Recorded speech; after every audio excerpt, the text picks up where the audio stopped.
Hindi lumaki si Salve Montenegro na marangya ang buhay, pero lumaki siyang marangal. Sa isang maliit na lumang bahay sa gilid ng palayan sa Batangas, maaga niyang natutunan na ang bawat sentimo ay dapat pinaghihirapan at ang bawat araw ay dapat nilalabanan. 18 taong gulang pa lamang siya nang mamatay ang kanyang amang si Rodolfo, isang dating kargador sa pantalan na tinamaan ng matinding karamdaman matapos ang ilang taong pagtatrabaho ng lampas sa kaya ng katawan. Mula noon, tila biglang tumanda si Salve. Ang dating tahimik at simpleng dalaga ay napilitang maging haligi ng tahanan. Ang kanyang inang si Luningning ay madalas dapuan ng panghihina dahil sa rayuma at alta presyon. Hindi man lubhang bedridden, hindi na ito kayang magbanat ng buto gaya ng dati. Ang nakababatang kapatid naman ni Salve na si Tisoy ay noon ay nasa high school pa lamang, payat, tahimik at halatang nahihiyang makita ang ate niyang gabing-gabi nang umuuwi dahil sa trabaho. Isang gabi, habang nagbibilang si Salve ng kinita at inilalagay ang mga bayarin sa magkakahiwalay na sobre, marahang nagsalita si Luningning mula sa banig.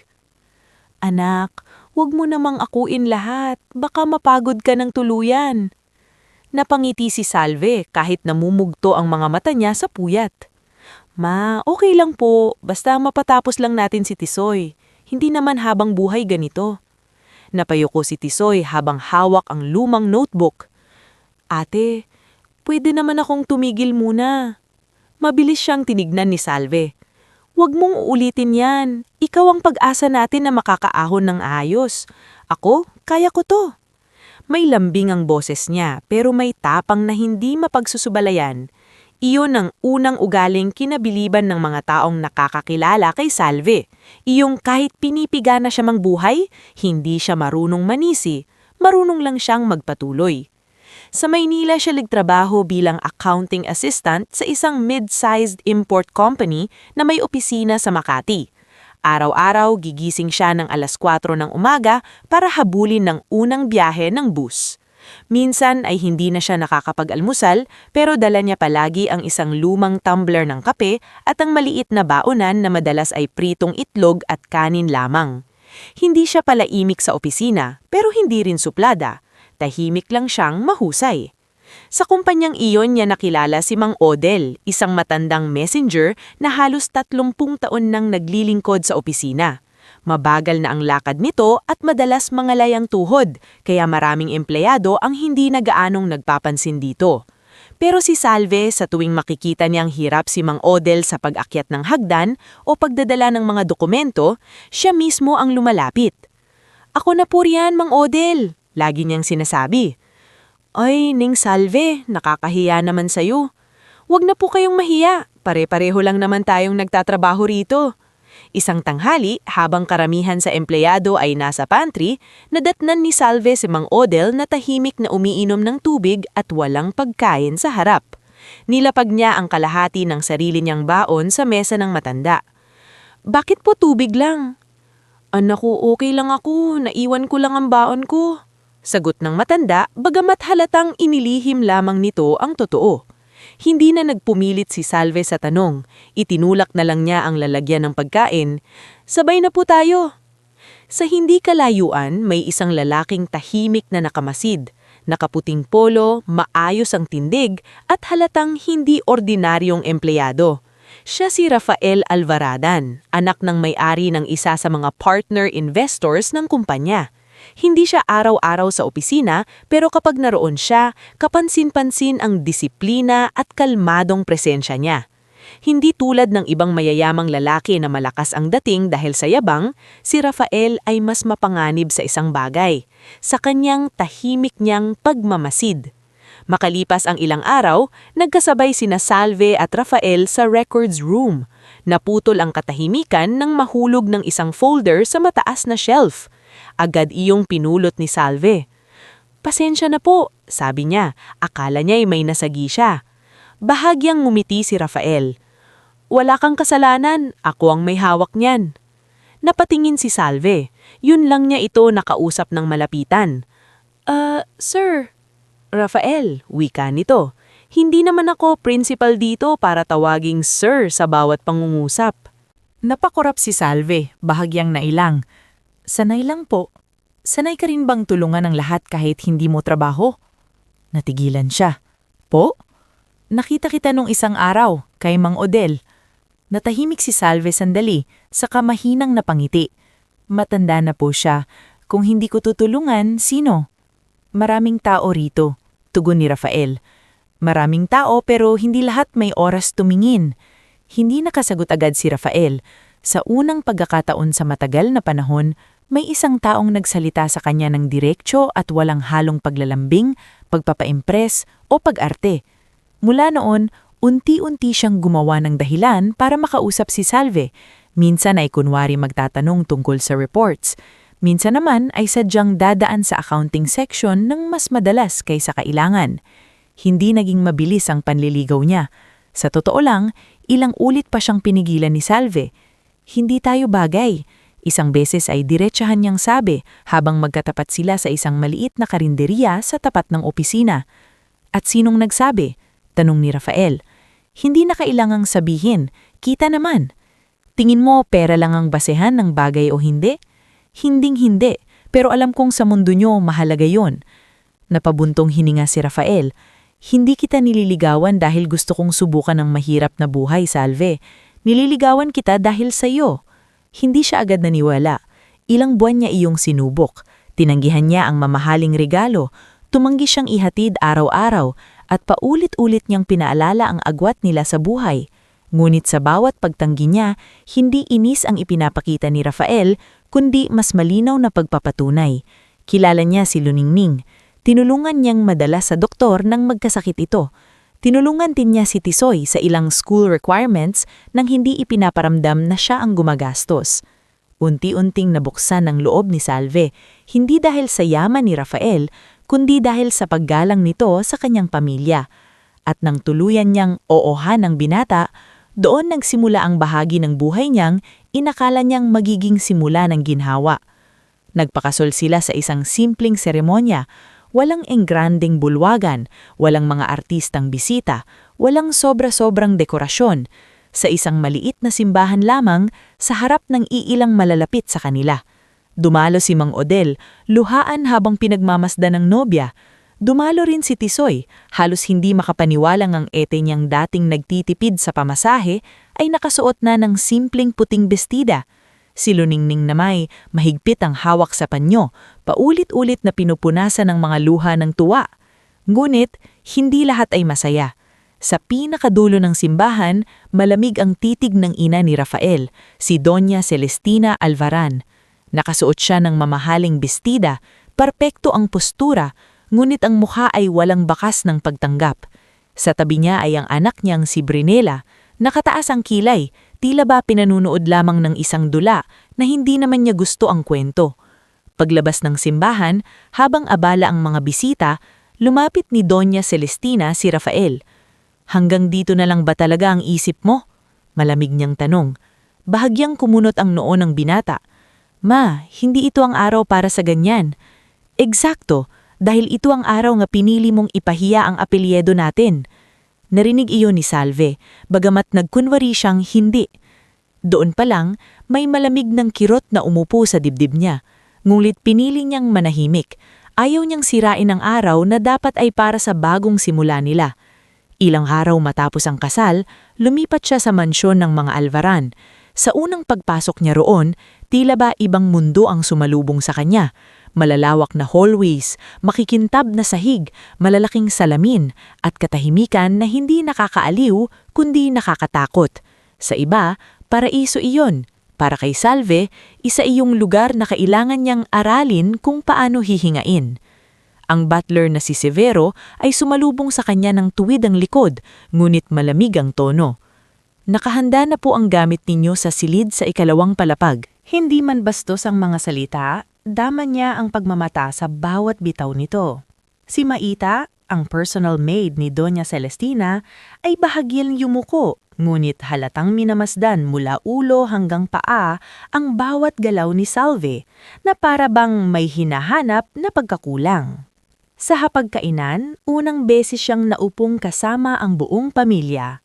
Naroon si Doña Celestina, si Brinella, at sa dulo ay ang matandang si Don Fausto, lolo ni Rafael, na tahimik lamang ngunit matalas ang mata. Habang inaabot ni Salve ang baso, nagsalita si Brinella na parang walang ibig sabihin. Rafael, tinuruan mo na ba ang asawa mo kung aling kutsara ang para sa soup at alin ang pang-dessert? Baka kasi mapahiya siya sa mga susunod na okasyon. Natahimik ang mesa. Mabilis na tumingin si Rafael sa kapatid. Brinella. Ngunit si Salve ang sumagot. Mahina ngunit matatag. Hindi ko pa man kabisado ang lahat ng kutsara, marunong naman akong gumamit ng kamay para magtrabaho at ng bibid para rumispeto. Sandaling natigilan si Brinella. Si Don Fausto naman ay bahagyang napangiti, parang may lihim na tuwang naramdaman. Kinagabihan, nadatnan ni Salve ang matanda sa veranda, mag-isa, habang pinagmamasda ng hardin. Lumapit siya dala ang isang kumot. "Lolo, malamig po," sabi niya. Tinanggap ni Don Fausto ang kumot at tinignan siya. "Hindi ka takot sa bahay na to?" Napaisip si Salve bago sumagot. "Takot po, pero mas takot akong umatras agad." Napahagod ang matanda sa kanyang baba. Mabuti, kasi sa pamilyang ito, ang mahina nilalamon. Mula noon, naging mabait sa kanya si Don Fausto. Pati si Aling Biday, ang matagal ng kusinera, ay unti-unting lumumbot ang loob matapos makitang si Salve mismo ang tumutulong sa kusina kahit hindi inuutusan. Maging ang driver na si Jemar, na tahimik at halatang maingat sa pagsasalita, ay nagsimulang magbigay ng maliliit na babala. "Ma'am," minsan ay sabi nito habang inaabutan siya ng pinamili. "Mag-ingat po kayo sa mga sinasabi nyo sa loob ng bahay. Hindi lahat dito gusto kayong marinig, pero lahat gustong may ibalita tungkol sa inyo." Napatingin si Salve sa kanya.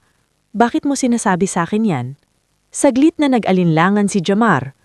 "Kasi hindi lahat ng bago rito mabuti ang kinahihinatnan." Hindi na siya nakapagtanong pa, ngulit sapat na ang mga salitang yon para lalong lumalim ang kutob niyang may mas malaking unos na paparating. Sa mga sumunod na linggo, pinili ni Salve na gawin ang lahat para maging mabuting asawa at manunggan. Maaga siyang gumigising. Binabati niya ang mga tao sa bahay. Inaalalayan niya si Don Fausto sa umaga. Tinutulungan niya si Aling Biday sa kusina. At sa tuwing dumarating si Rafael mula sa trabaho, sinisikap niyang maging pahinga ito mula sa gulo ng mundo.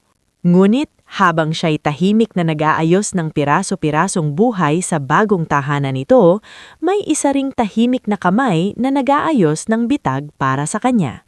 At sa bawat malamig na titig ni Doña Celestina, sa bawat pabulong na tawanan ni Brinella at Maita, sa bawat biglang pagtahimik ng mga katulong kapag siya'y dumarating, mas nagiging malinaw kay Salve na ang kasal niya kay Rafael ay hindi lamang pagpasok sa isang mayamang pamilya, ito ay pagpasok sa isang digmaang wala pa siyang ideya kung gaano kalupit ang magiging kapalit.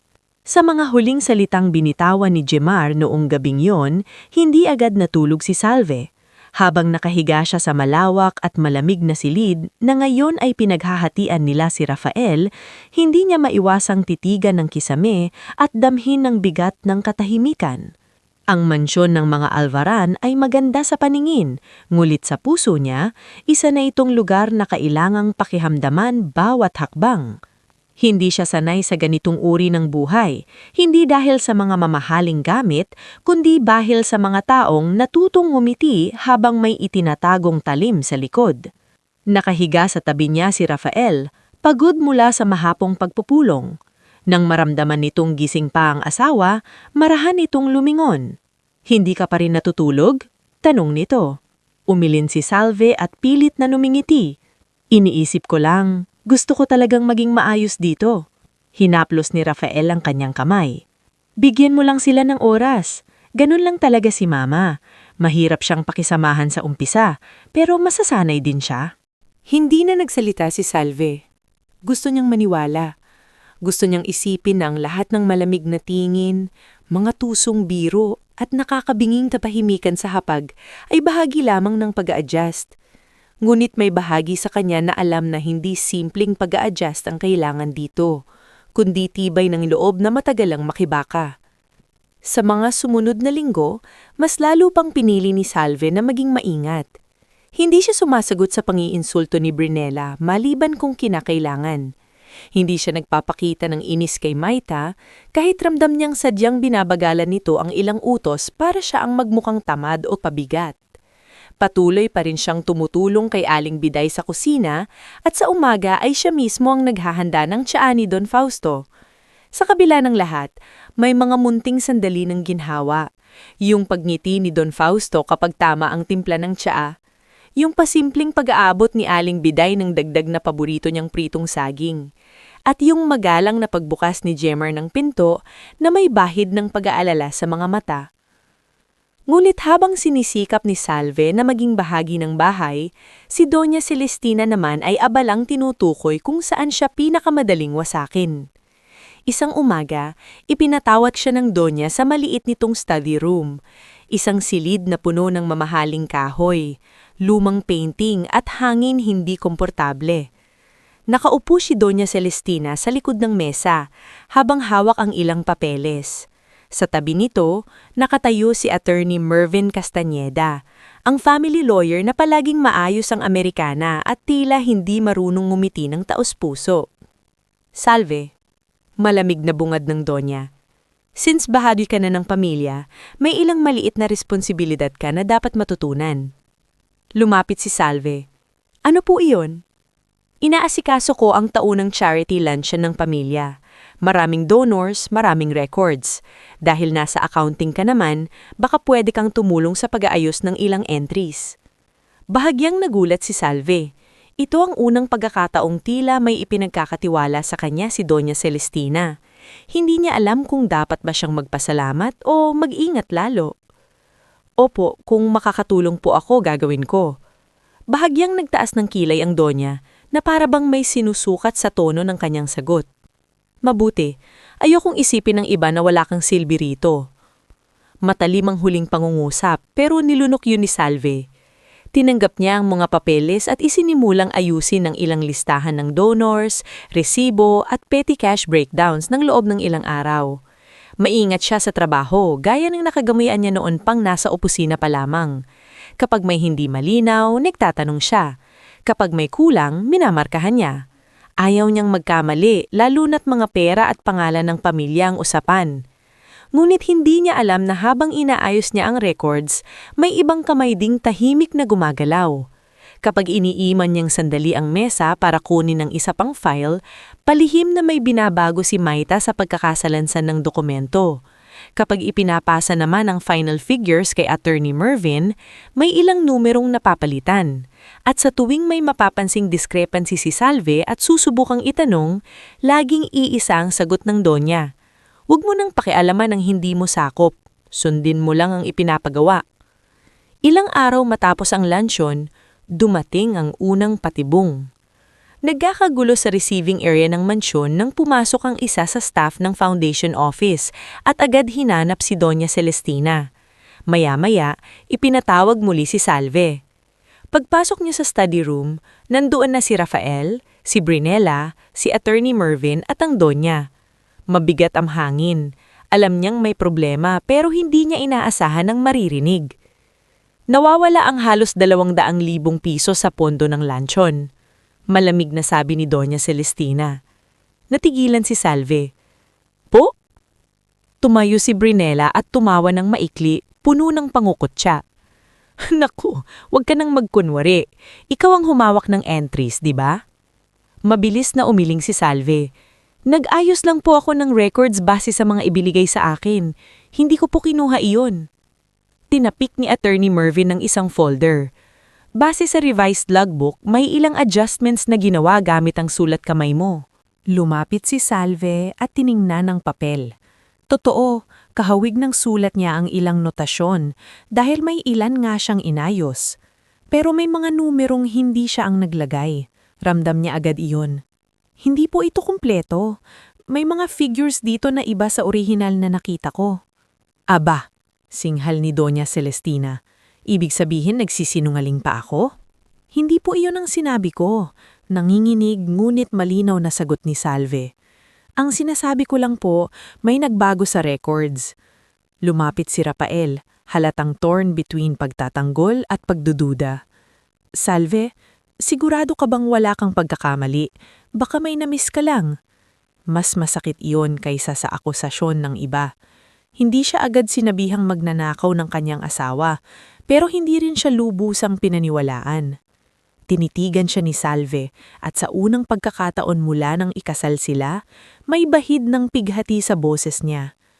Rafael, kilala mo ako. Napaiwas ng tingin ang lalaki.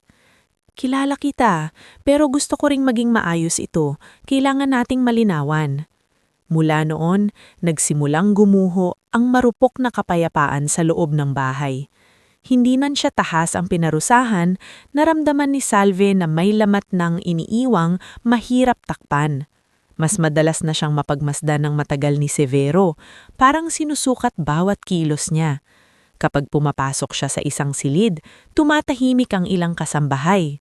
Minsan ay may mga gamit na nawawala at kalaunan ay makikitang napunta sa lugar kung saan huling dumaan si Salve.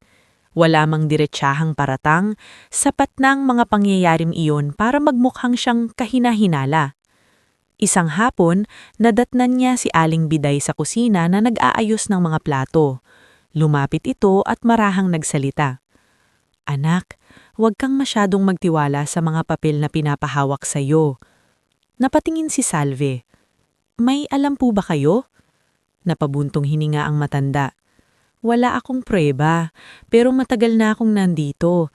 Alam ko kung kailan may nilulutong ulam at kung kailan may nilulutong masama. Hindi na siya nakapagtanong pa dahil pumasok si Maita na may dalang tray at agad silang sinipat. Ngunit sapat na ang babala. Nagsimula nang magtabi si Salve ng sarili niyang mga notes. Tuwing may hawak siyang document, sinasaulo niya ang figures. Kung may ipinapabago, tinitingnan niyang mabuti. Hindi siya palaban sa pananalita, pero natuto siyang maging tahimik na mapagmasdan.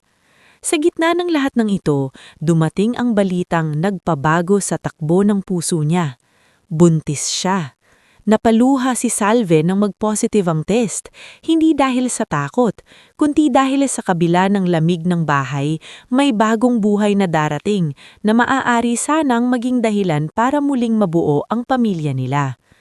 Nang sabihin niya ito kay Rafael, saglit na lumiwanag ang mukha ng lalaki. Mahigpit siya nitong yinakap. Talaga? Halos pabulong nitong sabi. Tumanggo si Salve, umiiyak, ngulit nakangiti. Magkakaanak tayo! Sa sandaling iyon, binalikan siya ng pag-asa. Akala niya, marahil ito na ang magiging tulay upang lumambot ang mga puso sa bahay. Akala niya, baka sa wakas ay makita ni Doña Celestina na hindi siya kaaway, kundi ina ng apo nito. Ngunit mali siya. Nang mabalitaan iyon ng Doña, hindi tuwa ang unang lumitaw sa mukha nito, kundi isang malamig na pagsusuri. Tila ba ang balita ay hindi himala, kundi bagong komplikasyon. Sigurado ba kayo? Tanong nito diretso kay Rafael sa harapan ng hapagkainan. Natigilan ng binata. Ma, ano bang ibig mong sabihin?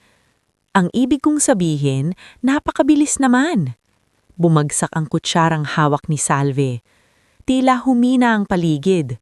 Si Brinela naman ay marahang tumawa at sumimsim ng sabaw na parang aliw na aliw sa lason ng usapan. Baka naman emotional lang tayo, Mama, manunyang sambit nito. Malay mo, masyado lang tayong excited sa hair. Namutla si Salve. Ano po bang gusto niyong palabasin? Tinukod ni Doña Celestina ang siko sa mesa at malamig siyang tiningnan. Wala.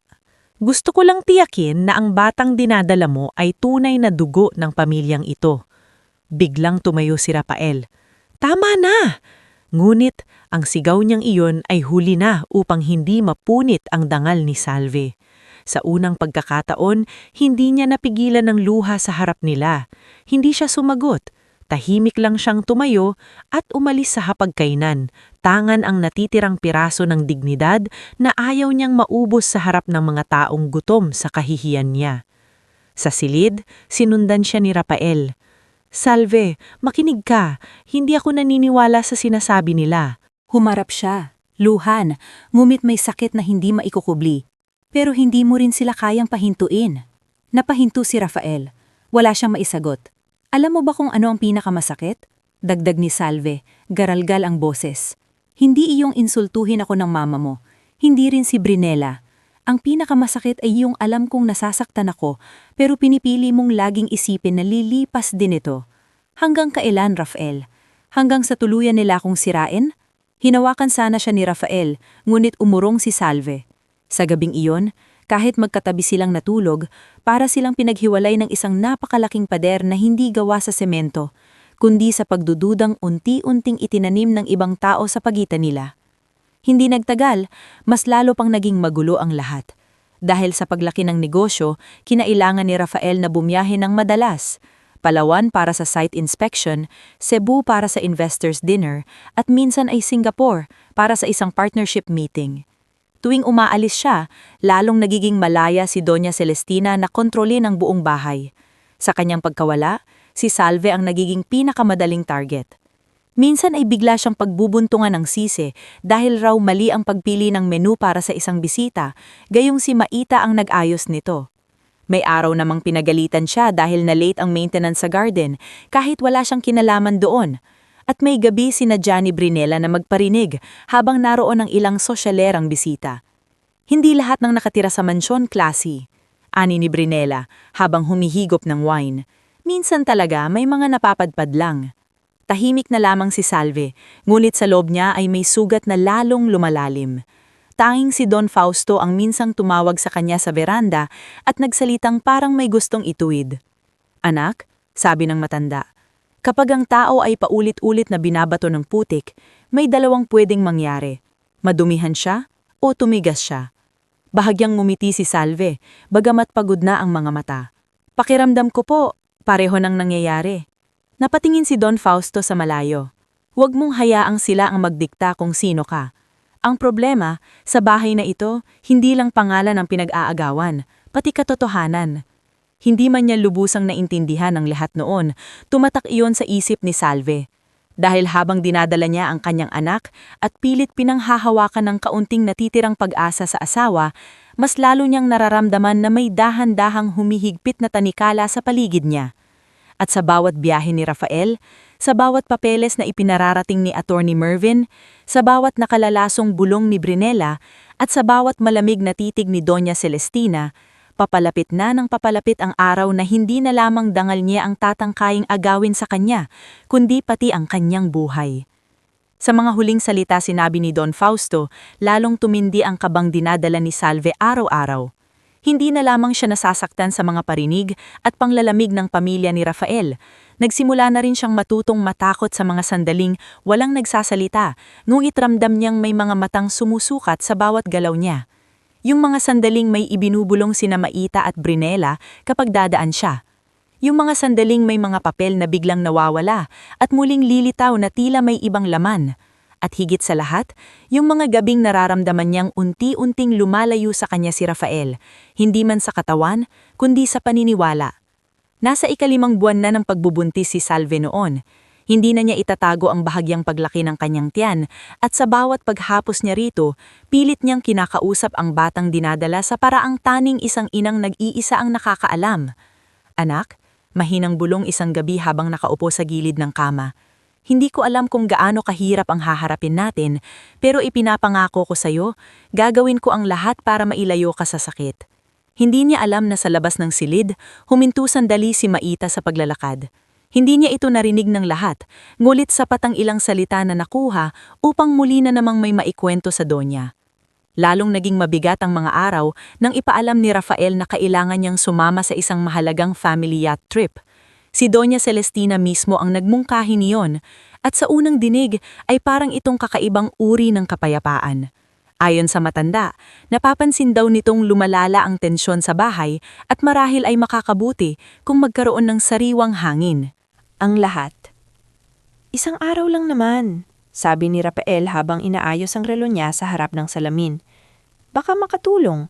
Baka sakaling lumambot si Mama kapag nakita niyang nagsisikap tayong maging maayos. Tahimik lang si Salve habang nakaupo sa tabi ng bintana. Ayaw niyang kontrahin agad ang asawa dahil pagod na siya sa paulit-ulit nilang hindi pagkakaintindihan. Pero hindi niya maitatanggi ang bigat ng kutob na nakaupo sa kanyang dibdib. Hindi ako komportable, amin niya sa wakas. Hindi ko alam kung bakit pero parang may mali. Humarap sa kanya si Rafael at lumapit. Salve, alam kong mahirap pero hindi pwedeng puro tayo pagdududa. Baka ito na ang pagkakataon para maayos ang lahat. Napatingin siya sa mukha ng lalaki. Naroon pa rin ang kabutihang minahal niya. Ngunit natatabunan na iyon ng pagod, pressure at ng impluensya ng mga taong matagal nang nakapaligid dito. Gusto niyang maniwala, ngunit pagod na rin siyang umasa ng walang katiyakan. Kinabukasan, maaga silang nagtungo sa pantalan. Nakadaong roon ang marangyang yate ng pamilya. Malinis, makintab, at tila sinadyang ipakita ang kapangyarihan ng mga alvaran sa sino mang makakakita. Kasama sa biyahe sina Doña Celestina, Brinela, Rafael, si Salve, at ilang piling staff. Naroon din si Severo, laging tuwid ang likod at malamig ang mukha. At si Jamar na nang makita si Salve ay bahagyang umiwas ng tingin na para bang gusto siyang babalaan ngunit hindi pwedeng magsalita. Habang paakyat si Salve sa yate, bahagyang nilapitan siya ni Jamar at nagkunwaring inaayos ang hawak niyang bag. Ma'am, hindi nitong sabi, halos hindi gumagalaw ang labi. Kung maaari po, huwag kayong mapag-isa. Napatingin si Salve, gulat. Bakit? Hindi ito sumagot agad. Sa halip ay tumingin muna sa paligid. Hindi ko po alam ang buong balak, pero may kakaiba simula kagabi. Mag-ingat po kayo. Bago pa siya makapagtanong, tinawag na si Jamar ni Severo. Naiwan si Salve na mas lalong bumigat ang pakiramdam. Sa simula ng biyahe, pilit na ginawa mo normal ang lahat. Nag-almusal sila sa upper deck.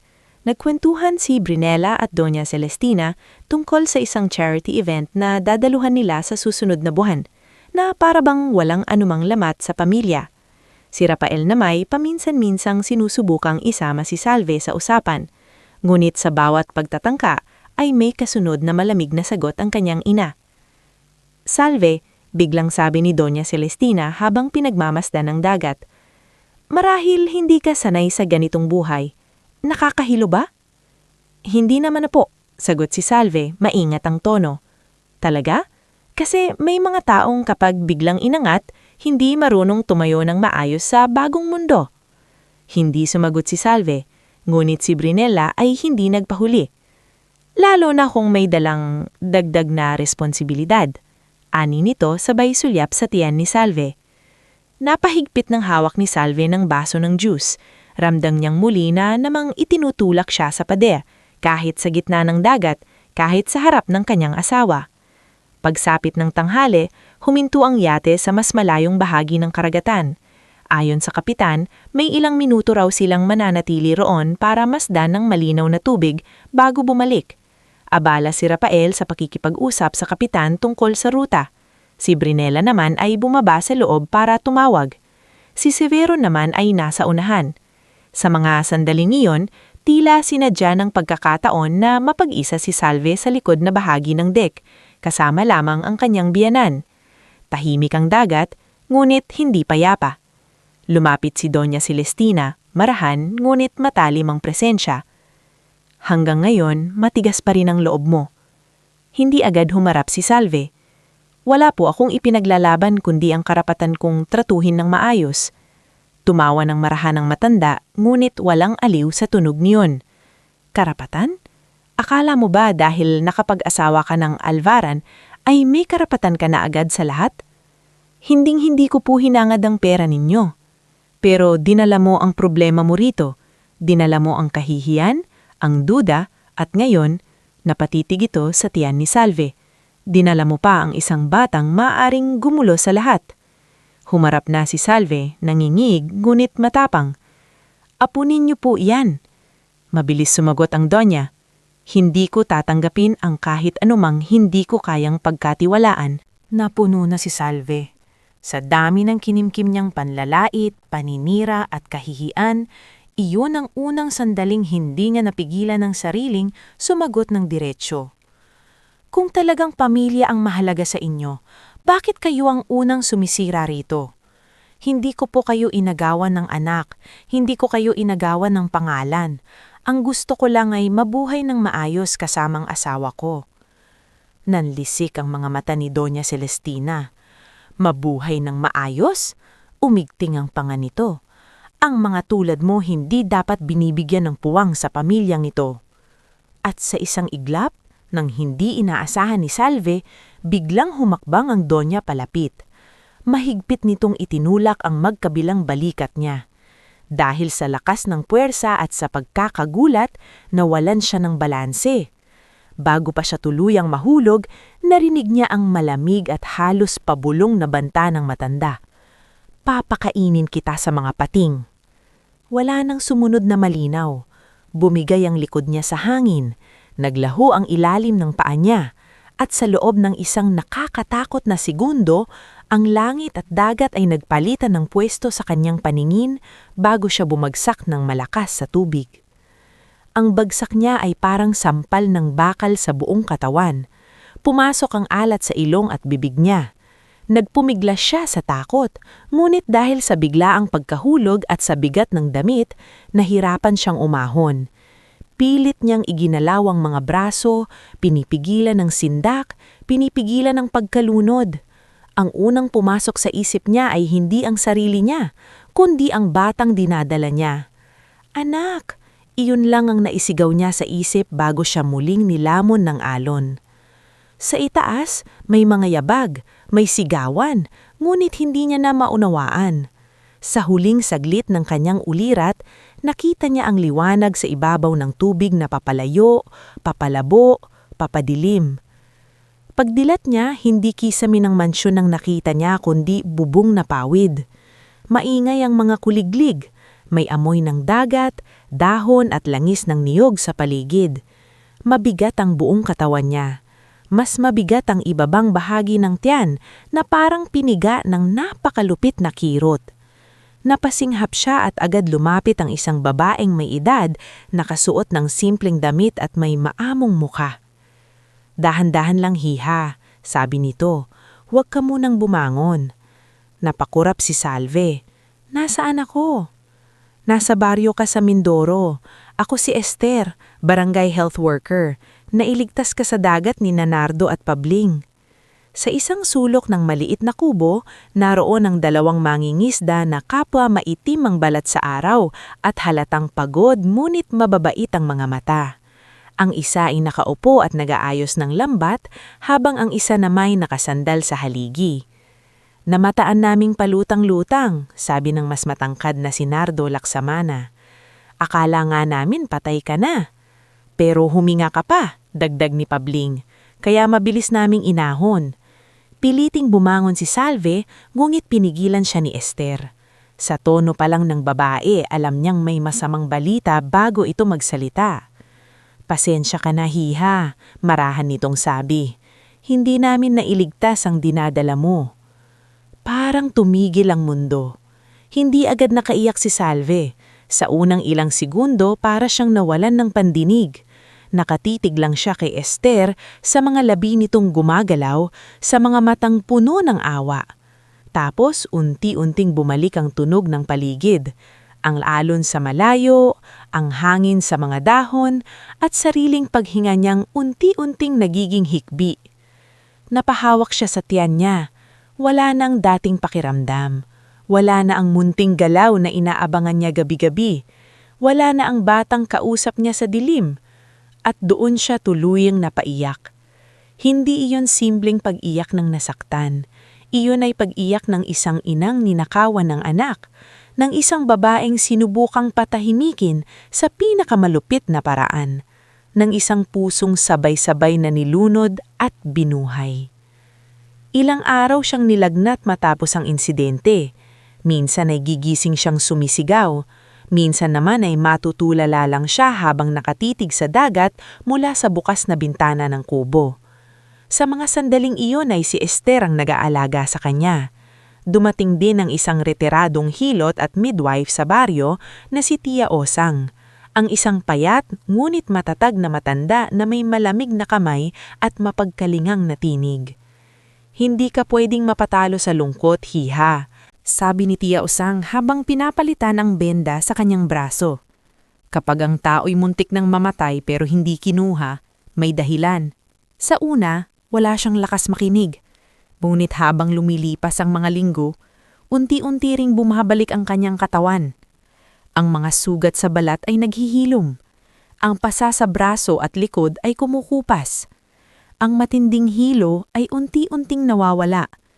Ngunit may sugat na nanatili. Ang sugat na hindi natatakpan ng benda. Isang dapit hapon, habang nakaupo siya sa tabing dagat sa tulong ng isang tahimik na bangkerong nagngangalang Leandro Valles, pinagmasdan niya ang papalubog na araw. Si Leandro ay isa sa mga unang tumulong sa paghakot sa kanya mula sa bangka papunta sa kubo, at mula noon ay madalas itong tumulong sa pagdadala ng tubig, gamot o anumang kailangan niya. Hindi ito madaldal, ngunit sa katahimikan nito ay may uri ng respeto na matagal nang hindi nararanasan ni Salve. Hindi ka ba natatakot sa dagat? Tanong ni Leandro nang mapansing matagal siyang nakatitig roon. Mahina siyang natatawa. Mapait ang tunog. Dapat siguro, pero bumabalik ka rito araw-araw. Nilingon niya ito, kasi kung iiwasan ko, para kung inaming talo ako. Tumanggo si Leandro, na parang nauunawaan niya ang mas malalim na ibig niyang sabihin. Sa mansyon ng mga Alvaran, panahong iyon, kumalat ang balitang tumalon si Salve sa dagat matapos umanong bapuan ng matinding depresyon. Doña Celestina mismo ang naglatag ng kwentong iyon, na ang manugang daw niyang hindi ang isip ay hindi kinaya ang pressure ng pagbubuntis at biglang tumalon habang nagkakagulo ang lahat. Pinaniniwalaan iyon ng ilan dahil sa impluwensya niya. Rafael, na wasak at litong-lito, ay kumapit sa versyong iyon dahil iyon ang pinakamasakit ngunit pinakamadaling paniwalaan. Na pinili siyang iwan ni Salve sa halip na harapin ang mas nakakakilabot na katotohanan na may nagtulak rito. Ngunit hindi lubos na napaniwala ang lahat.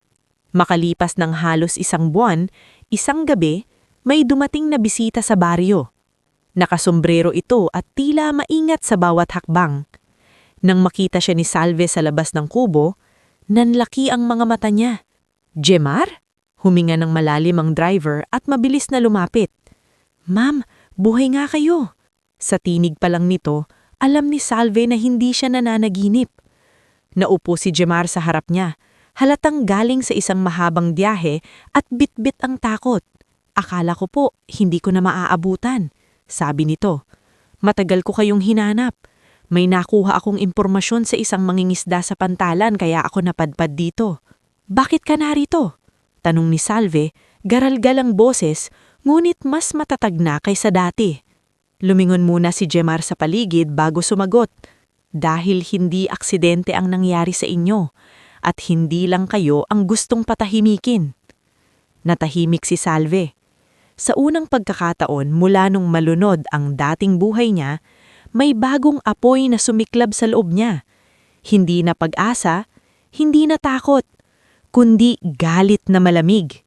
"Sabihin mo sa akin ang lahat," mahinahon niyang sabi.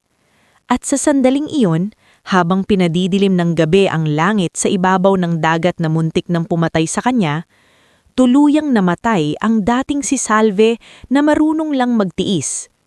Ang natira ay isang babaeng sugatan, nagdadalamhati, ngunit muling isinilang na may malinaw ng layunin. Hindi na lamang mabuhay, kundi alamin ang buong katotohanan at balang araw, pabagsakin ang mga taong nag-akala na tuluyan na siyang nilaman ng dagat. Sa mga huling salitang binitiwan ni Jemar, pakiramdam ni Salve ay tuluyang nagbago ang timpla ng hangin sa kanyang paligid. Hanggang sa mga sandaling iyon, ang galit niya ay galit ng isang inang nawalan, ng isang asawang pinagtaksilan at ng isang babaeng muntik ng ilibing ng buhay sa ilalim ng dagat. Gulit nang marinig niyang may mas malalim pang kasinungalingan na ikinukubli ang pamilyang Alvaran, ang sakit niya ay nagkaroon ng direksyon. Hindi na lamang siya iiyak para sa nawala. Hindi na lamang siya magtatago para makalimot. Magsisimula siyang mabuhay muli sa paraang hindi na nila kontrolado. Nasa labas sila ng kubo ni Esther noong gabing iyon, nakaupo sa lumang bangkong kahoy habang dinadala ng alon ang malamig na simoy ng dagat. Ang Jemar ay panay ng lingon sa paligid, tila takot na may nakasunod. Anong ibig mong sabihin na hindi lang ako ang gustong patahimikin? Mahinahon ngunit mariing tanong ni Salve. Huminga ng malalim si Jamar bago nagsalita. Nung una, akala ko po kayo lang talaga ang target. Pero pagkatapos niyong mawala, maraming kakaibang nangyari sa bahay. Si Aling Biday, ilang linggo pong hindi pinapasok sa main kitchen. Si Mang Odel, kahit matagal nang wala sa kumpanya, biglang tinakot ng kung sino-sinong lalaki para huwag magsalita tungkol sa mga lumang records na nakita niya noon. At si Don Fausto, lalo pong minadali ang pagpirma sa ilang papeles. Kumunot ang noo ni Salve. Anong mga papeles?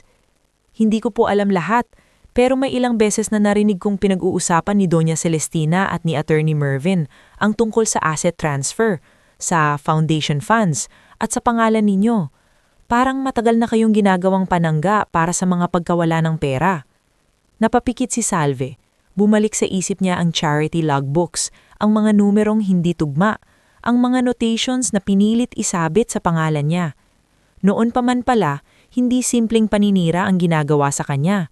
Bahagi lamang siya ng mas malaking plano. At nang hindi na siya sapat na panangga sa mga kasinungalingan ng mga ito, pinili siyang alisin ng tuluyan. Ano ang alam ni Rafael? Tanong niya pagkaraan ng ilang sandali. Napayuko si Jamar. Sa tingin ko, hindi niya alam ang buong totoo. Pero mahina siya kapag si Donya ang kausap. Gusto niyang isipin na maayos pa rin ang pamilya nila at iyon ang ginagamit ng mama niya laban sa kanya. Hindi na nagtaka si Salve. Kilala niya si Rafael. Mabuti itong tao. Gulit sa loob ng mahabang panahon ay pinalaking sunod sa pangalan, sa kapangyarihan at sa imahen ng kanilang angkan. Mahirap para Lito na tanggapin na ang mismong inang kanyang ipinagtatanggol ang sumira sa buhay nila. Mula sa kubo, lumabas si Tia Osang at marahang tumikhim. Kung mag-uusap kayo ng mabibigat na bagay, siguraduhin niyong hindi kayo nadadala ng damdamin lang. Ang sugat, kapag minadali ang hilom, mas lalong bumubuka. Tumingin sa kanya si Salve. Hindi na ako magpapadala basta-basta. Pagod na akong maging mahina. Tama, sagot ng matanda. Pero tandaan mo, ang paghihigante ng padalos-dalos kadalas ay nauuwi sa isa pang pagkatalo. Kung babalik ka, dapat mas malakas ka, mas handa ka at hindi umaasa ng awa ng kahit sino. Ang mga salitang iyon ang tumatak sa kanya sa mga sumunod na buwan. Hindi agad bumalik si Salve sa siyudad. Hindi rin niya agad binalak magpakita. Sa halip, pinili niyang gamitin ang natitirang lakas at talinong mayroon siya para buuin muna ang sarili. Sa baryo ng Mindoro, hindi siya kilala bilang manugang ng mayamang pamilya. Kilala lamang siya bilang isang babaeng nakaligtas sa dagat. At sa simpleng katauang iyon, unti-unti siyang natutong huminga ulit. Sa unang mga buwan, tumulong lamang siya sa maliliit na bagay. Kapag may listahan ng gastusin si Esther para sa health center, inaayos niya iyon. Kapag may kailangang bilangin sa kinita ng mga mangingisda, tumutulong siya sa paglista. Napansin iyon ni Nardo at Pabling Laksamana na noon ay hirap na hirap pagkasyahin ang kita ng kanilang kooperatiba. Kadalas ay linalamangan sila ng mga middlemen sa presyo ng isda at wala silang maayos na sistema ng pagre-record kaya hindi nila alam kung saan talaga napupunta ang lugi. Isang hapon, habang nakaupo sila sa lilim ng malaking puno malapit sa tabing bagat, inilatag ni Salve ang isang lumang notebook at ilang resibo. Hindi kayo mahina sa trabaho, sabi niya sa magkapatid. Ang problema, pinapaboran ninyo ang salita kaysa numero. Kapag walang maayos na tala, madaling lokohin ang taong pagod.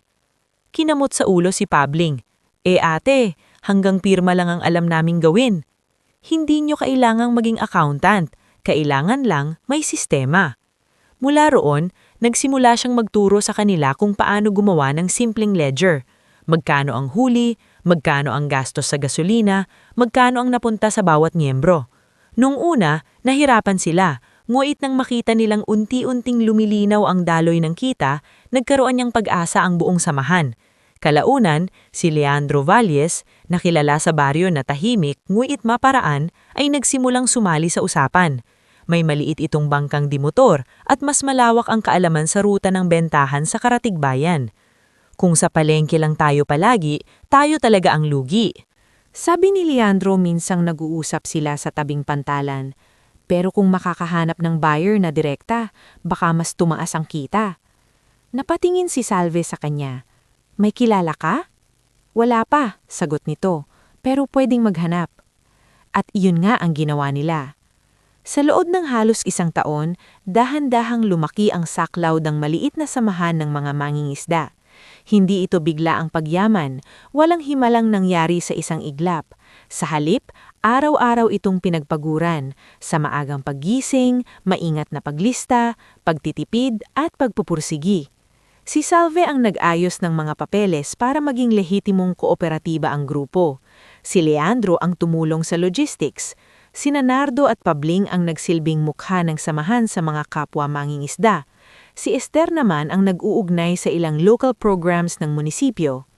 Sa isa sa mga municipal trade events sa bayan, doon nila nakilala si Viviana Sarmiento, isang biyudang negosyante na may maliit ngulit lumalawak na seafood distribution business sa Calapan. Hindi ito yung tipikal na mayamang mapagmataas. Tahimik, mapanuri at bihasa itong makipag-usap sa mga taong sanay sa trabaho. Nang makita nito ang maayos na costing sheets at inventory records ng kooperatiba, agad nitong napansin kung sino ang may utak sa likod ng mga iyon. "Ikaw ang gumawa nito?" tanong ni Viviana habang hawak ang folder. "Opo," sagot ni Salve. Tinitigan siya ng babae ng matagal, hindi nang mapanlait kundi parang sinusukat ang tibay niya. Hindi karaniwan ng ganitong ayos para sa maliit na samahan. Wala po kasing ibang paraan para hindi kami malugi eh. Bahagyang ngumiti si Viviana. At gusto mo lang ba talagang hindi malugi o gusto mong palaguin? Noong araw ding iyon, nagsimula ang isa pang yugto ng muling pagbangon ni Salve. Sa tulong ni Viviana, natuto ang samahan kung paano mag-process ng ilan sa kanilang huli sa halip na ibenta agad ng hilaw. Nagkaroon sila ng mas maayos na packaging, mas matinong buyer network, at mas patas na kasunduan. Hindi madali ang bawat hakbang. Maraming beses silang muntik umurong kapag may aberya sa biyahe o dahil nasisira ang ilang stock kapag may aberya sa biyahe. Pero bawat problema ay sinasalubong ni Salve nang hindi na gaya ng dati na tahimik lang at sunod. Ngayon, natuto na siyang magdesisyon, magplano at manguna. Sa paglipas ng 2 taon, ang dating maliit na samahan ng mga mangingisda ay naging isang lumalawak na seafood processing business na kilala na sa ilang kalapit bayan. Hindi pa sila dambuhala pero sapat na para magkaroon ng sarili nilang pwesto, sarili nilang cold storage partnership at mas maayos na kita para sa bawat pamilyang kasali. Pero higit sa pera, ang pinakamahalagang ipinundar ni Salve ay ang pagkakailanlan niya. Hindi na siya ang babaeng umaasa sa apelyido ng ibang tao. Hindi na siya ang manugang na tinitiis lamang. Sa bawat kontratang nabubuo, sa bawat payroll na naiaayos, sa bawat pamilyang natutulungan ng samahan, unti-unti niyang pinapatunayan sa sarili na kaya niyang bumangon ng hindi hinahatak ang sino man pababa. At iyon ang lalong nagpatibay sa loob niyang balang araw kapag humarap siya muli sa mga alvaran, hindi na sila makikita bilang biktima. Habang lumalago ang negosyo, may iba pang mga taong dumating na naging mahalaga sa kanyang mas malaking plano. Sa isa sa mga biyahe ni Viviana, ipinakilala siya nito kay Pastor Helio, isang tahimik ngulit matalas magsalitang pastor na nagpapatakbo rin ng maliit na counseling center para sa mga babaeng dumaan sa pang-aabuso at matitinding krisis. Hindi man siya relihiyosong babae noon, may kakaibang ginhawa na ramdaman ni Salve sa mga pag-uusap nila. Minsan, sabi ni Pastor Helio habang nakaupo sila sa isang simpleng opisina, ang pinakadelikadong sugat ay yung nagmumukhang magaling na. Kasi akala mo okay ka na, pero may nanapa sa loob. Napangiti si Salve ng pait. Paano kung hindi ko na alam kung paghihiganti ba ang gusto ko o hustisya? Madaling sagot yan. Kapag gusto mong saktan lang sila, paghihiganti yon. Pero kapag gusto mong ilabas ang totoo, protektahan ang mga susunod na masasaktan at ituwid ang sinira nila, mas malapit yon sa hustisya. Hindi man ito binura ang galit ni Salve. Tinuruan siya nitong huwag hayaang lamunin siya ng galit na iyon.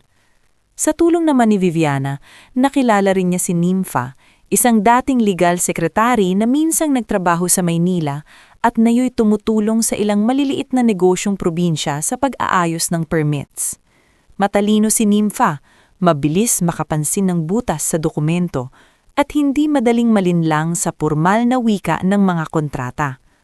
Isang gabi, sa harap ng mesa sa maliit na opisina ng kooperatiba, inilatag ni Salve sa harap nito ang ilang lumang notations na naalala niya mula sa charity fund logs at ilang impormasyong unti-unting ibinibigay ni Jemar sa tuwing lihim itong dumadalaw. Tinignan iyon ni Nympha at marahang sumipol. Kung tama ang hinala mo, matagal ka talagang ginamit bilang cover. Ang estilo ng paglihis ng pondo rito, hindi gawa ng baguhan. Pwede ba itong mapatunayan? Tanong ni Salve. Hindi sa hinala lang, sagot ni Nympha. Kailangan natin ng dokumento, timestamps, pirma, transfer trail, at higit sa lahat, tiyaga. At doon nagsimulang humaba ang tunay na paghahanda. Samantala, si Jemar ay nanatiling tulay niya sa loob ng dating mundong pinagmulan niya. Hindi madalas ang pagkikita nila dahil delikado, ngunit sa bawat pagpunta nito sa Mindoro, may dala itong maliliit ngunit mahahalagang piraso ng impormasyon.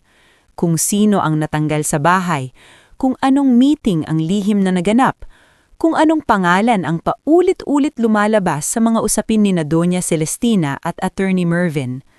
Mula rito, nalaman nilang may ilang assets ng pamilya ang tahimik na inililipat sa mga dummy entities. Nalaman din nilang si Brinella ay may kinalaman sa ilang account na hindi tuwirang nakapangalan sa kanya, ngulit malinaw na pinagdadaanan ng pondo. Hindi lang kayo ang tinanggal sa eksena, ma'am, sabi ni Jemar minsang dumalaw siya sa dapit hapon. Parang may mas malaki pang inaayos si Donya. At sa tingin ko, pati si Sir Rafael, unti-unti nang nadidiskaril nang hindi niya namamalayan. Napatingin si Salve sa malayo. Hindi na siya ang babaeng agad na dudurog sa pangalan ng asawa. Ngunit hindi rin niya kayang itangging may bahagi ng puso niya na nasasaktan pa ring isipin ang kalagayan nito. Ano ang nangyayari kay Rafael? Tanong ni Salve. Pagod na po. Laging may problema sa negosyo. May ilang investors na nagdududa. Tapos si Don Fausto mas mahina na mayon. At kung minsan, naririnig kong nagtatalo sila ni Doña Celestina. Parang nagsisimula na ring mapansin ni Sir na maraming hindi tama. Tahimik na tumanggo si Salve. Hindi niya alam kung awa pa ba iyon o alaala na lamang ng dating pag-ibig. Ngunit isang bagay ang sigurado. Hindi siya babalik para iligtas si Rafael. Babalik siya para ilabas ang katotohanan at kung sino man ang madamay dahil doon, iyon ay bunga ng sarili nilang mga ginawa. Sa pagtatapos ng 2 taon niya sa Mindoro, iba na ang tindig ni Salve. Mas matatag ang balikat niya, mas mahinahon ang boses niya. Mas bihira na siyang umiyak sa gabi. Hindi dahil nakalimot na siya, kung hindi dahil natutunan niyang dalhin ang sakit nang hindi nagpapatumba. Sa opisina ng lumalaking negosyo, may sarili na siyang mesa, pangalan sa mga papeles at paggalang ng mga taong nakasama niyang muling bumangon. Isang gabi, matapos ang mahabang araw ng pag-uusapan tungkol sa bagong delivery contract, tinawag siya ni Viviana sa veranda ng kanyang bahay. Malayong narating mo, pero hindi yan ang tunay mong pakay, hindi ba? Hindi na nagkunwari si Salve. Hindi pa. Tingin mo handa ka na? Nag-isip siya sandali. Naalala niya ang gabing itinulak siya sa dagat. Naalala niya ang batang nawala. Naalala niya ang mga papel, ang kasinungalingan, at ang mga taong tahimik na tinakot para maprotektahan ang isa-lima. Naalala rin niya ang baryong tumulong sa kanyang tumayo, ang mga pamilyang umasenso dahil sa mga sistemang binuo nila, at ang mga taong naniniwala na kaya niyang bumangon. Sa wakas, marahang siyang tumanggo. Hindi pa tapos ang paghahanda, sabi niya, pero hindi na ako ang dating Salve na umalis sa mansyong iyon. Kapag bumalik ako sa lungsod, hindi na ako babalik bilang biktima. At sa unang pagkakataon matapos ang mahabang panahon, hindi na lamang siyang nagsasalita mula sa sugat. Nagsasalita na siya mula sa lakas na siya mismo ang bumuo. Tahimik, maingat, at handang gamitin ang lahat ng natutunan niya para sa araw na muli niyang haharapin ang pamilyang nag-akala na nalunod na ang babaeng tinangka nilang burahin. Sa mga huling salitang binitiwan ni Salve kay Viviana Sarmiento, malinaw na sa kanyang isip na hindi na maaaring manatiling paghahanda lamang ang lahat. 2 taon siyang naghilom, 2 taon siyang natutong tumayo sa sariling paa, bumuo ng pangalan at mag-ipon hindi lamang ng pera kundi ng lakas, koneksyon at ebidensyang kakailanganin niya sa tamang oras. Hindi na siya bumabalik sa lungsod bilang isang sugatang asawang iniwan sa gitna ng kasinungalingan. Babalik siya bilang isang babaeng handang maglantad ng katotohanan at handang harapin ang lahat ng kapalit nito. Hindi madali ang desisyon iyon. Sa gabi bago ang kanyang pag-alis, matagal siyang nakaupo sa tabindagat, sa mismong lugar kung saan madalas niya ring pilit buuin ang sarili sa mga unang buwan pagkatapos ng tangkang pagpatay sa kanya. Katabi niya si Leandro Valles, tahimik gaya ng dati, ngunit alam niyang naroon ito hindi lang para samahan siya, kundi para tiyaking hindi siya papasok sa panibagong unos ng walang kakampi. Kapag tumuloy ka, sabi ni Leandro habang nakatingin sa alon, wala nang atrasan. Matagal nang wala, sagot ni Salve. Handa ka ba talagang makita ulit sila? Nabuntong hininga siya.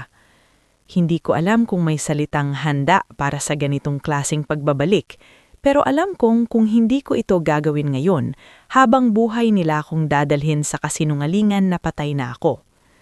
Tahimik na tumanggo si Leandro. Pagkaraan ng ilang saglit, iniabot nito ang isang maliit na rosaryong kahoy.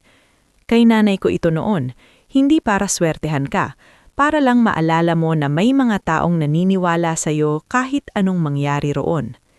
Tinanggap iyon ni Salve ng may mahigpit na hawak. Hindi siya palabigay ng malalambing na salita, ngulit sa sandaling iyon ay sapat na ang katahimikang iyon para maramdaman niyang hindi siya nag-iisa. Kinabukasan, hindi siya umalis ng basta-basta. Maingat ang bawat hakbang ng plano. Naiayos na ni Nympha ang mga kopya ng mahahalagang dokumento, mga bank transfer trail, ilang charity disbursement records na may hindi tugmang pirma at petsa, at mga corporate filings na nagpapakitang may mga ari-ariang tahimik na naililipat sa mga kumpanyang may mga pangalan ngunit walang totoong operasyon. May mga salaysay ding inihanda mula kay Jamar, mula sa ilang dating staff ng foundation at sa isang dating clerk na minsang humawak ng routing papers ni Attorney Mervin Castañeda. Hindi pa iyon sapat para agad manalo sa korte, ngunit sapat na para basagin ang pader ng kasinungalingan sa harap ng mga taong matagal nang naniniwala sa kapangyarihan ng apelidong Alvaran. Bukod kay Nympha, kasama rin sa paghahanda si Kiko de la Peña, ang mamamahayag na nakilala ni Salve pamamagitan ni Viviana. Hindi siya yung tipikal na maingay na reporter na habol ay gulo. Tahimik, mapanuri, at masusi siyang mag-imbestiga. Ilang linggo niyang pinagdugtong-dugtong ang mga impormasyong hawak nila bago siya tuluyang pumayag na tumulong sa mas publikong bahagi ng plano. Kapag inilabas natin ito, sabi ni Kiko habang nakaharap silang tatlo sa mesa ng maliit na opisina, hindi na ito usapang pamilya lang. Reputasyon, pera, posisyon, lahat gagalaw. Siguraduhin mong kaya mong panindigan kapag sinimulan natin. Diretsyong tumingin si Salve sa kanya. Ang hindi ko kayang panindigan ay ang manatiling tahimik. Malipas ng ilang araw, dumating ang pagkakataong hinihintay nila. May nakatakdang engrandeng fundraising gala ang mga Alvaran sa isang mamahaling hotel sa lungsod. Ito ang uri ng pagtitipon na gustong-gusto ni Doña Celestina, puno ng mayayamang bisita, negosyante, socialites at mga taong sanay humusga batay sa pangalan at imahe. Ayon sa balita ni Jamar, layunin ng gabing iyon na patahimikin ang mga bulong-bulungon tungkol sa lumalalang problema sa negosyo ng pamilya at ipakitang matatag pa rin ang kanilang impluensya.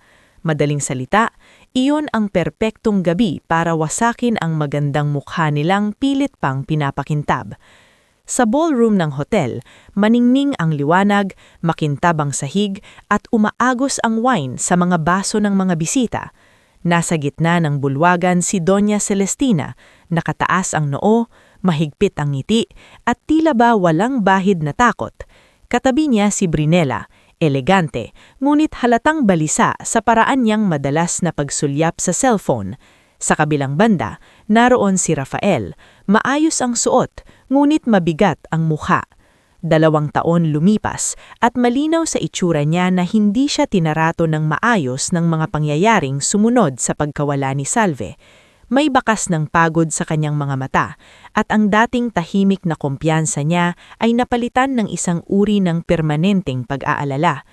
Nang simula ni Doña Celestina ang kanyang mahabang pananalita tungkol sa serbisyo, legacy at pagtulong, hindi niya alam na sa labas ng ballroom ay nakatayo na si Salve. Mahigpit ang kapit nito sa kanyang clutch bag kung saan nakalagay ang ilan sa mga pangunahing dokumento. Hindi na siya nakasuot tulad ng dating simpleng manugang na minamaliit sa hapagkainan. Hindi rin siya nagbalat kayo bilang kung sino mang iba. Nakaayos siyang maayos, ngunit hindi labis. Desente, matatag, at dignified. Ang pinakamalaking pagbabago ay wala sa kanyang suot, kundi sa kanyang tindig. Hindi na siya yumuyuko. Hindi na siya nangingimi sa pintuan ng mundong minsang nagtangkang lunurin siya. Kasama niya sina Kiko at Nympha habang nasa ibang bahagi ng venue sina Jemar at ang 2 taong handang tumestigo kapag dumating ang tamang sandali. Isa roon si Aling Biday na sa wakas ay napilitang magsalita matapos ang matagal na pananakot sa kanya. Ang isa pa ay isang dating accounting staff ng foundation na handang kumpirmahin ang mga internal discrepancies na ipinasok sa pangalan ni Salve noong mga unang buwan niya sa bahay Alvaran. Kapag pumasok ka dyan, mahinang sabi ni Nympha, hindi na kontrolado ng takot ang kwento. Huminga ng malalim si Salve. Matagal ko nang iyong hinihintay. At saka siya naglakad papasok. Sa gitna ng palakpakan para kay Doña Celestina, biglang naputol ang ingay nang mapangsin ng mga bisita ang isang babaeng papalapit sa unahan ng bulwagan. Sa unay, bulungan lamang, isang pabulong na pagkilala, isang gulat na hindi agad mabuo sa salita. Pagkatapos ay tuluyang nanahimik ang ballroom nang malinaw na makita ng lahat kung sino iyon. Namutla si Brinella, halos bumitaw ang hawak nitong baso. Si Doña Celestina na may tila ilang segundo ring hindi nakahinga na parabang nakakita ng multong hindi dapat nagbalik. Ngunit ang pinakamatinding reaksyon ay mula kay Rafael. Nanlaki ang mga mata niya at sa unang pagkakataon matapos ang mahabang panahon, tuluyan niyang nawala ng composure. "Salve?" Halos pabulong niyang sabi na parabang natatakot siyang magkamali ang sariling pandinig. Huminto si Salve sa gitna ng bulwagan at tuwid na tumigin sa kanila. Walang galit na sumisigaw sa mukha niya. Mas nakakatakot ang naroon, isang matinding kapayapaan na ipinanganak mula sa mahabang pagtitiis. "Oo," malinaw niyang sabi.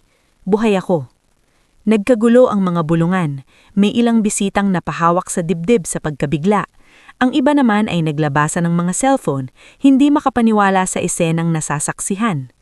Mabilis na bumawi si Doña Celestina, sanay itong magtago ng sindak sa likod ng pormalidad. "Anong kahihiyan ito?" Malamig nitong sabi. "Bakit ka nandito at paano mo nagagawang manggulo sa isang gabing para sa kawanggawa?" Ngulit hindi na uurong si Salve. Kung kawanggawa ang pag-uusapan, Sagot niya, malinaw ang boses at dinig sa buong bulwagan. Dapat pag-usapan din natin ang perang nawala sa mga donasyong ginamit ninyong palabasing ako ang may kasalanan. Dapat din nating pag-usapan ang mga records na pinabago, ang mga assets na lihim ninyong inililipat, at ang araw na tinangka ninyo akong patayin sa dagat. Parang bumagsak ang isang napakabigat na bagay sa gitna ng silid. Ang ilang bisita ay napaatras, si Rafael ay biglang humakbang palapit. Salve, anong sinasabi mo? Nanginginig ang boses nito. Doon siya tumigin sa dating asawa at bagamat may kirot pa rin sa bahaging iyon ng kanyang puso, hindi na iyon sapat para pahinain siya. Ang totoo, Rafael, yung totoo na 2 taon ninyong ibinaon sa kasinungalingan.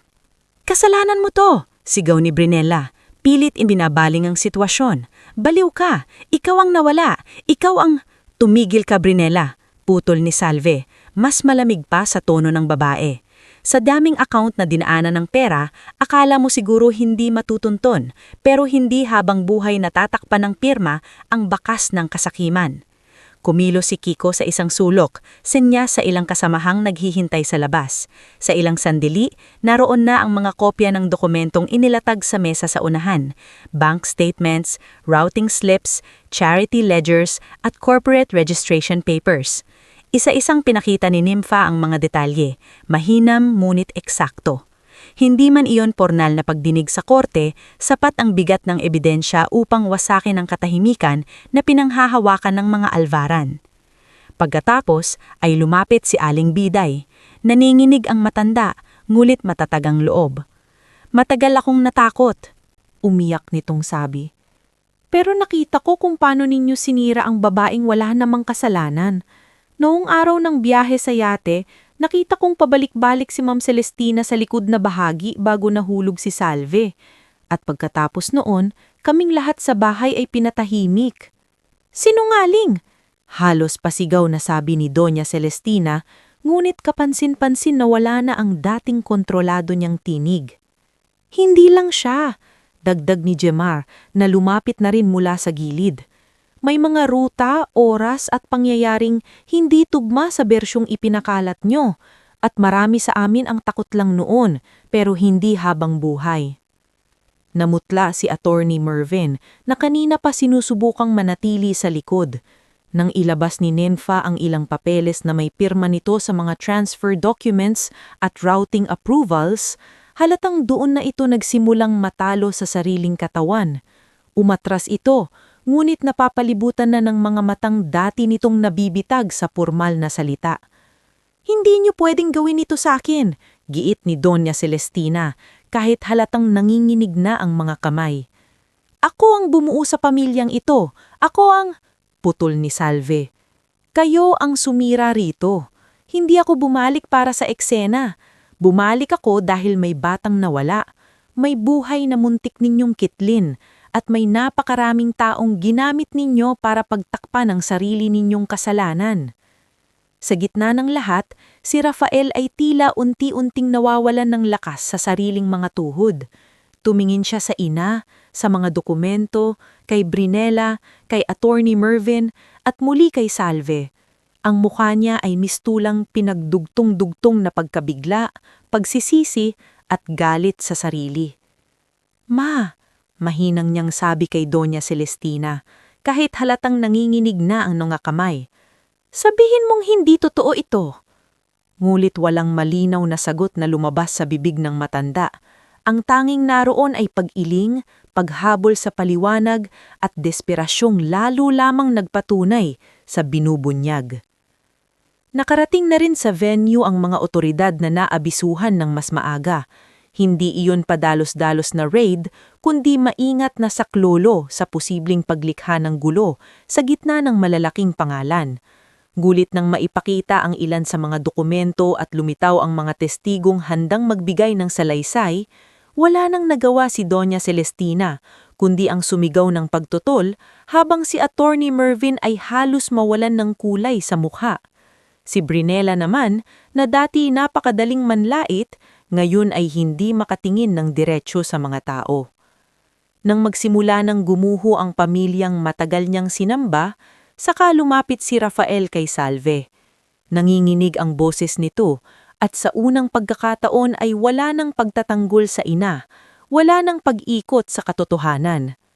Hindi ko alam, basag ang tinig nito. Diyos ko, Salve! Hindi ko alam! Tinitigan siya ni Salve. Dati, sapat na ang isang pangungusap ng lalaking ito para lumambot ang puso niya.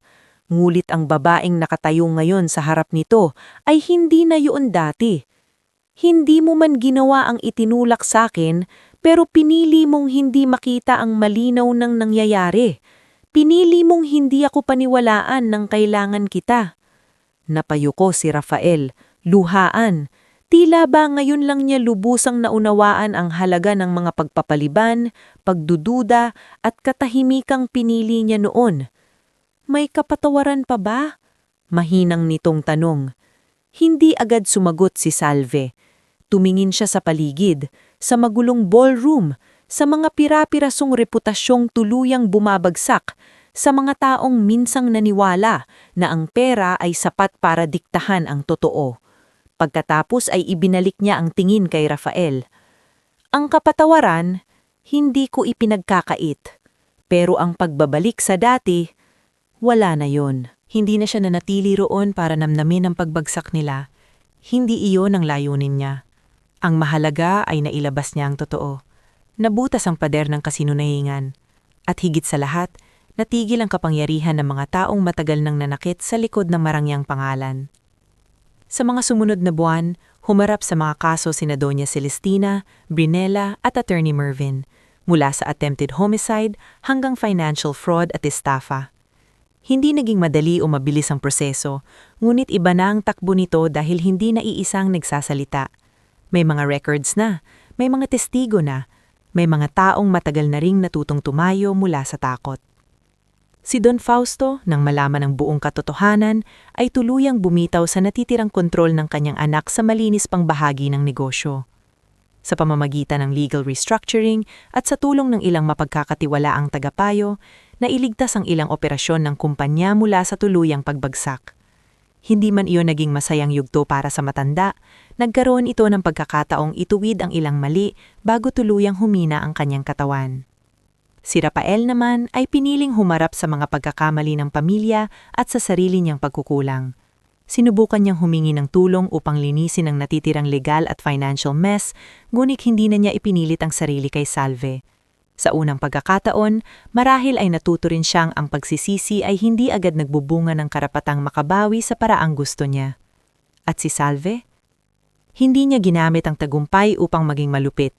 Hindi rin niya ginamit ang pagbagsak ng mga umapi sa kanya para gumawa ng panibagong buhay na nakasandig lang sa pait.